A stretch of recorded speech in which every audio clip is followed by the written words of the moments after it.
Terima kasih Anda masih bersama kami. Bagi Anda yang baru saja bergabung, kami hadirkan kembali 3 berita utama hari ini.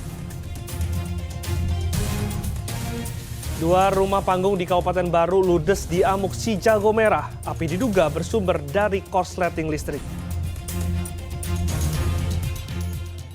2 rampok jarah toko kelontong dan menggondol uang senilai 10 juta rupiah. Tas koper berwarna pink dicurigai berisi bom. Warga panik, ternyata hanya koper rusak.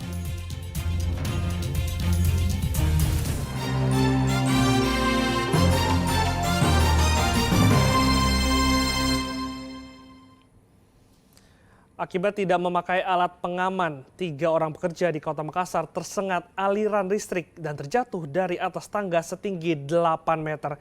Kini korban menjalani perawatan intensif di rumah sakit.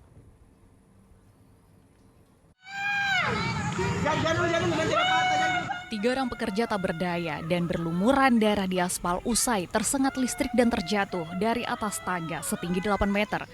Saat itu para korban tengah mengerjakan papan reklame minimarket di Jalan Bukit Baruga Antang, Kota Makassar pada Kamis siang pekan lalu. Peristiwa ini pun sempat membuat heboh warga sekitar dan pengendara yang melintas. Warga langsung mencari pertolongan untuk mengevakuasi ketiga korban ke rumah sakit terdekat. Ketiga korban diketahui bernama Bail, Malik, dan Bom. Selain kritis, ketiga korban mengalami sejumlah patah tulang lantaran terbentur langsung ke aspal. Ketiganya pun menjalani perawatan intensif di Rumah Sakit Unit Gawat Darurat, Rumah Sakit Wahidin Sudirohusodo, Kota Makassar. Para pekerja diketahui sebelumnya tidak memakai peralatan yang aman hingga memudahkan aliran listrik menyengat bagian tubuh mereka. Sebelum terjatuh, warga sempat melihat percikan api meletus dan menjalar di tangga besi yang digunakan para pekerja. Jadi bertiga mi jatuh, tapi itu aneh yang satu patah di katanya tangannya. Yang di luar yang di dalam. Yang gemuk cuma kepala saya lihat terus keluar darahnya. Yang baju merah itu kayaknya paling parah. Kondisi korban kami baru saja mengecek dari ke rumah sakit Wahidin, sementara masih kritis. Ketiga-tiganya kritis, Bang? Ketiga-tiganya kritis. Selain kritis apa? Ada luka lain lagi yang dialami? Untuk luka ada benturan di kepala, kemudian di bagian kaki, tangan sudah luka, kelihatan luka. Pihak kepolisian telah memasang garis polisi di lokasi kejadian dan meminta keterangan sejumlah saksi sambil menunggu ketiga korban sadar. Rais Habu melaporkan dari Kota Makassar. Kegiatan eksekusi rumah di semi permanen di kawasan Campai, Kecamatan Soreang, Kota Parepare berakhir ricuh. Sejumlah polisi berusaha meredahkan amarah termohon yang sudah merasa membayar pajak selama 34 tahun, namun kini harus pergi dari tempat tinggalnya.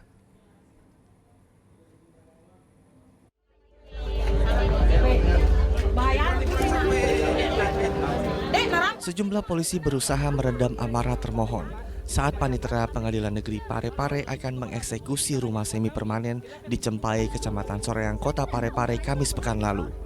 Eksekusi ini dilakukan berdasarkan putusan kasasi yang dikeluarkan oleh Mahkamah Agung pada tahun 2019 lalu. Rumah semi permanen itu dimenangkan Puang Naming setelah melalui proses hingga ke Mahkamah Agung. Termohon Nurlina mengatakan pihaknya telah menempati tanah dan rumah tersebut atas persetujuan pemerintah kecamatan dan pihak pemerintah RT 34 tahun lalu dan selama itu pihaknya telah membayar pajak hingga saat ini. Pajak 34 tahun Pak, mulai 89. Kami bayar sampai 2023. Kemudian pengadilan merampas hak kami. Ini ada bukti pemerintah setempat yang tempatkan kami di sini. Seharusnya negara dia tuntut, bukan kami. Itu kan menurut pihak termohon, itu kami akan satu lagi karena itu sudah melalui pembuktian. Jadi kalau ada keberatan, silakan mengajukan keberatan. Tapi kita melaksanakan itu berdasarkan putusan yang ada dalam putusan Mahkamah Agung ini untuk putusan P dan putusan PS. Ya intinya misalkan kalau tergugat masih ada upaya hukum ya? Ya silakan kalau misalnya termohon mau mengajukan keberatan, silakan. Tim eksekusi Pengadilan Negeri Kota Parepare memberikan kesempatan kepada termohon eksekusi untuk melakukan upaya hukum jika keberatan dengan eksekusi yang dilakukan. Suwardi Gatang melaporkan dari Parepare. Modus sebagai event organizer kegiatan HUT Kemerdekaan Republik Indonesia, seorang pria menipu 18 siswa SMA di Kota Makassar untuk diajak jadi penari. Dalam aksinya pelaku berhasil membawa kabur 9 unit handphone dan 1 unit sepeda motor.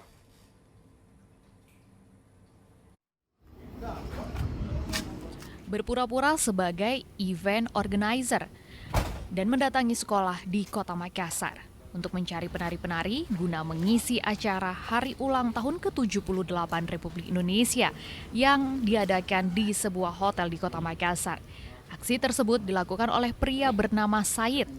Kini pelaku ditangkap pihak kepolisian usai menipu 18 siswi SMA swasta di Kota Makassar.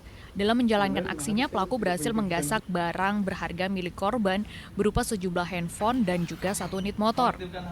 Usai mendapatkan 18 orang yang bersedia menjadi penari, pelaku kemudian mengajak mereka untuk berhias untuk persiapan acara. Pada saat dirias, pelaku kemudian menyuruh korban untuk mengumpulkan barang berharga seperti handphone, perhiasan, hingga kunci motor dengan dalih agar mereka bisa fokus saat tampil nanti.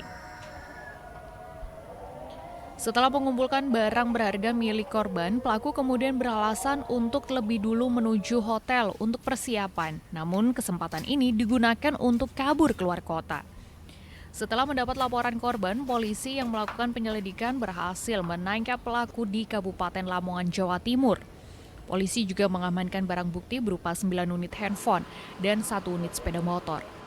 Yang ditawarkan kepada SMA dan mau, padahal itu tidak ada, fiktif, hanya untuk mengumpulkan handphone dan dibawa. Dan ini informasi juga dan pernah melakukan juga di Jawa Tengah, Semarang.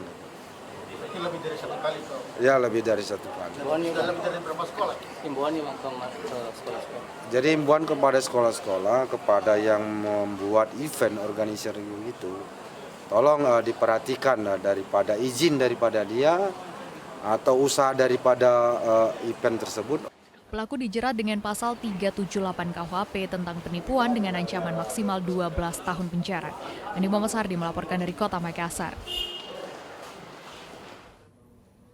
Tas koper berwarna pink yang ditemukan di pinggir jalan Oputo Sapaile, Kota Palopo dicurigai berisi bom.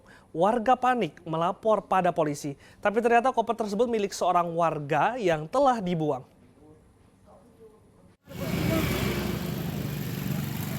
Koper berwarna pink ini sempat menghebohkan warga Kota Palopo pada Kamis sore pekan lalu.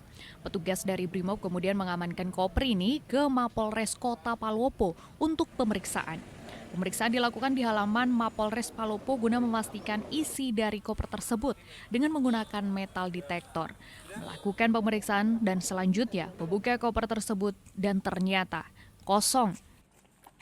Rekan tadi sudah melihat juga dan telah dibuka oleh Komandan Batalion D Pelopor Polda Sulsel bahwa koper tersebut tidak berisi apa-apa dan memang benar sesuai dengan keterangan pemilik koper yang mana Usai koper diamankan, seorang warga yang tinggal tidak jauh dari lokasi penemuan koper tersebut mendatangi Mapolres Palopo setelah mengetahui lewat media sosial adanya koper berwarna pink yang diduga berisi bom. Sebomnya di tempat sampah depan rumah. Terus pagi-pagi katanya ada orang yang melapor ke sini ke Polres. Nah, saya tidak tahu informasi apa-apa, baru tadi sampai di kantor baru teman-teman di kantor yang kasih tahu, kasih informasi. Bahwa ada begini. Iya. Kalau koper itu apakah ada perubahan? Iya. Ada, tadi saya lihat stikernya sudah tidak ada sama. Warga yang mengaku sebagai pemilik koper tersebut mendatangi Polres Palopo untuk mengklarifikasi jika barang tersebut adalah miliknya dan dibuang di tempat sampah karena sudah rusak. Wahyudi Baso melaporkan dari Kota Palopo. Informasi tadi mengakhiri jumpa kita. Atas nama rekan yang bertugas, saya Glenn Joshua mengucapkan terima kasih atas kebersamaan Anda. Selamat beraktivitas dan Sampai jumpa.